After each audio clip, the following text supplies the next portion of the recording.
Hello everyone, I am Dr Haritha Kiranmai, working as Assistant Professor in the Department of Chemistry, VNR VJEC.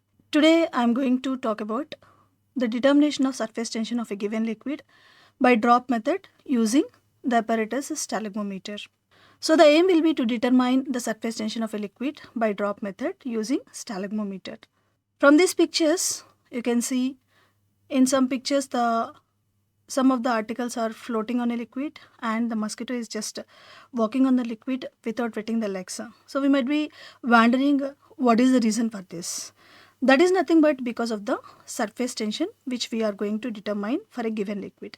The apparatus that are required for this experiment are the stalagmometer, beaker, rubber tube, and the reagents required are the distilled water and acetone.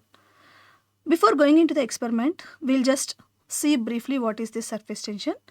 It is nothing but the force that is acting per unit length on an imaginary line drawn on the free liquid surface which is at rest. And this is represented by the symbol gamma, and it is expressed with the units Newton per meter or dynes per centimeter. Coming about the surface tension, it is a phenomena which arises due to the cohesive forces between molecules at the surface of the liquid. And this is the tendency of liquid molecules which are sticking to one another that creates a surface layer, and it behaves like a stretched membrane. The molecules at the surface of the liquid always experiences an imbalance of force because of cohesive forces which pulls them inward. Suppose if you consider a liquid,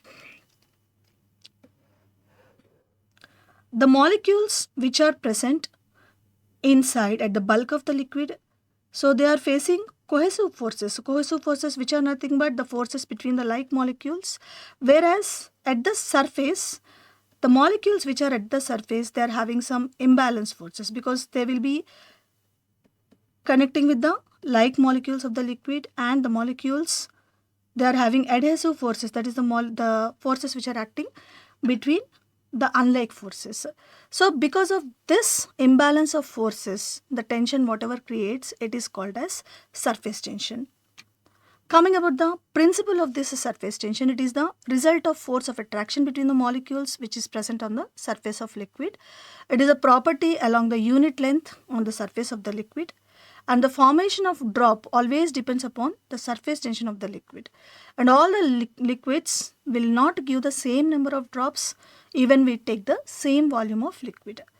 And the surface tension can be calculated with this formula gamma 1 by gamma 2 equal to N2 D1 by N1 D2, where gamma represents the surface tension, N is for the number of drops, and D is the density of water or the given liquid.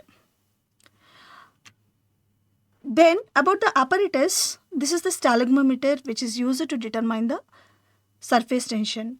So this is a very simple apparatus which consists of a capillary glass tube where the middle portion is widened and is bulbed. It is marked as A and B. So whatever the line just above the bulb, it is considered as the upper mark. So we can consider it as A, and the mark which is just below the bulb of the stalagmometer, let it be B. The lower end of the tube is narrowed to force the fluid to fall out of the bulb as a drop. So this is the apparatus which is used to determine the surface tension. So just move on to the procedure, how the surface tension can be determined in the lab. So these are the liquids that we are taking: distilled water, 5% acetone and 10% acetone, for which we have to determine the surface tension. And these are the simple apparatus that are required: one weighing bottle, stalagmometer, and the rubber tube. First of all, we have to take a clean and dry weighing bottle and take the weight of that empty bottle. Later, take a clean stalagmometer and suck the distilled water. So distilled water, we are taking it as a reference liquid because this is a relative method. So distilled water, it is sucked into the stalagmometer just above the mark A, and then fix this stalagmometer to the burette stand. Collect the water drops into the weighing bottle. So we have to count the number of drops when the water passes from A to mark B. So you can see the water which is coming out of that stalagmometer, it is taking a spherical shape. Then the weight of the weighing bottle should be taken again along with the distilled water. So the process is repeated with the distilled water twice so that the average of the number of drops will be taken.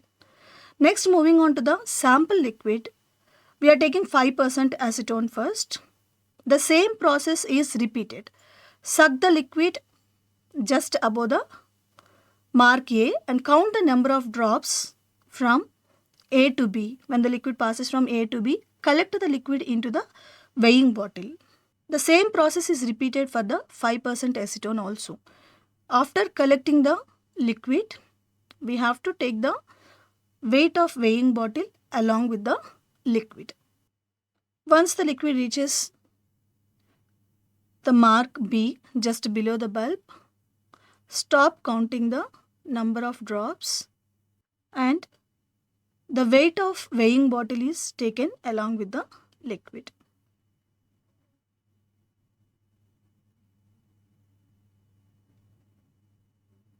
Next sample is the 10% acetone. The same process is repeated. Sucking the liquid just above the mark A and count the number of drops from A to B. Whatever the mark just above the bulb and the mark which is just below the bulb. So collect the liquid drops into the weighing bottle when it is passing from mark A to mark B. Then again the weight of the weighing bottle is taken along with the collected liquid. The same process is repeated twice for distilled water, the sample 5% acetone as well as 10% acetone, so that we will take the average values of number of drops. Then we can calculate the density of the liquid sample from which the surface tension of the liquid sample can be calculated. Let us see the observations and calculations. So from the experiment, these values or the approximate values we will get for the water, because we have repeated twice, we are getting the values number of drops for water 5% and 10% acetone, and the average of the number of drops is taken. And for the water, the surface tension, it is a standard value 72.8 dynes per centimeter. And these are the values that are obtained for weight of empty bottle and along with the distilled water 5% acetone and 10% acetone. And look at the calculations. Calculation of density. The density of water is 1 gram per cc. So using this density of water and the weights which are obtained above, we can calculate the density of 5% and 10% acetone, which are obtained as these values. Then we can calculate the surface tension as gamma 1 by gamma 2 equal to N2 D1 by N1 D2. So gamma 1 surface tension of water, gamma 2 surface tension of the given liquid, N1 is the number of water drops, N2 is the number of liquid drops, D1 is the density of water which is 1 gram per cc, D2 is the density of given liquid. So substituting all the values in the formula, the surface tension is obtained as this. And similarly, surface tension of 10% acetone is obtained as this. So the result is, we got the surface tension of the sample 1 and sample 2. When we compare these values, in the conclusion, the surface tension of water is more than 5% acetone and then 10% acetone. That means the surface tension is gradually decreasing. So the reasons for this is, surface tension, because it is inversely proportional to the concentration. So when the concentration is increased from 0, that is water, then 5% and then 10%, the surface tension steadily decreases. And one more reason is, water, because it is having a cohesion between the intermolecular molecules, that is the water molecules, it is having an extensive hydrogen bonding. So because of that, the water is having the high surface tension, that is the 72.8 dynes per centimeter. But acetone molecules will disrupt the hydrogen bonding network at the surface. So because of this, the cohesive forces will be reduced and the surface tension also will get reduced. That's why the 5% and 10% acetone, they are having the less surface tension than distilled water. And when we observe the tendency of number of drops, so the number of drops for water is more, the less number of drops, and then for the liquid, the number of drops are more. Why it is? Because the liquid which is having higher surface tension, it forms larger sized drops, so that the number of drops is less for water. And then the liquid which is having lower surface tension, it detaches easily into smaller droplets. That's why the number of drops are more. So because of this, water is having higher surface tension, and the liquids 5% or 10% acetone, the tendency of surface tension value is decreased. Thank you for the attention.